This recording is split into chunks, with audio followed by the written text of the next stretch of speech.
सुबह के लगभग 6 बजे थे। कवर्धा जिले के छोटे से गांव धर्मगढ़ में अचानक हलचल मच गई। गांव के बाहर 2 तालाबों के बीच खड़ा एक पुराना बरगद का पेड़, आज उस पर कुछ अलग था। उसकी सबसे ऊंची डाल से एक लाश उलटी लटक रही थी। लाश एक नौजवान लड़के की, चेहरा जमीन की तरफ, आंखें खुली की खुली। डर ऐसा जैसे उसने मरने से पहले कुछ देखा हो, कुछ ऐसा जो इंसानी नहीं था। वो लड़का था दीपक। गांव वाले कुछ नहीं समझ पा रहे थे। दीपक की मौत कैसे हुई? उसने आत्महत्या की या? तभी गांव के एक लड़के चंदू की नजर पड़ी बरगद के पेड़ की जड़ों के पास पड़ा एक कैमरा में। 3 दिन पहले दीपक और उसका छोटा भाई दीपांशु रायपुर में रहने चले गए थे। दीपक एक यूट्यूबर था। डरावनी जगहों पर जाना, भूत प्रेत की हकीकत खोजना, यही उसका जुनून था।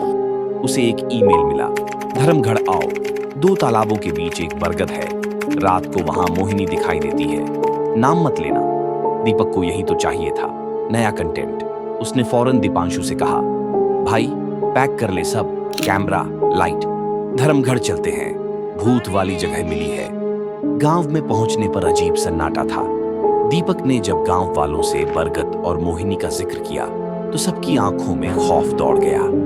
एक बुजुर्ग कांपती आवाज में बोला, उसका नाम मत लेना बेटा। मोहिनी पहले इसी गांव में रहती थी, उसे जिंदा जला दिया गया। अब उसकी आत्मा उसी बरगद में कैद है। रात के ठीक 12:17 दीपक और दीपांशु बरगद के नीचे पहुंचे। दीपक ने कैमरा ऑन किया। क्या आप मोहिनी को देखना चाहते हैं? कहते हैं उसका नाम 3 बार लिया जाए तो वो सामने आती है। दीपांशु डर गया, भैया मत करो, ये जगह सही नहीं लग रही। मोहिनी, मोहिनी, मोहिनी। पेड़ की एक डाली अचानक हिलने लगी। कैमरे की स्क्रीन पर ग्लिच आने लगे और फिर दीपक ने देखा एक औरत सफेद साड़ी में, उल्टे पैर, चेहरा पेड़ से चिपका हुआ। धीरे धीरे वो पीछे मुड़ी और बोली, तूने बुलाया ना, अब क्यों डर रहा है?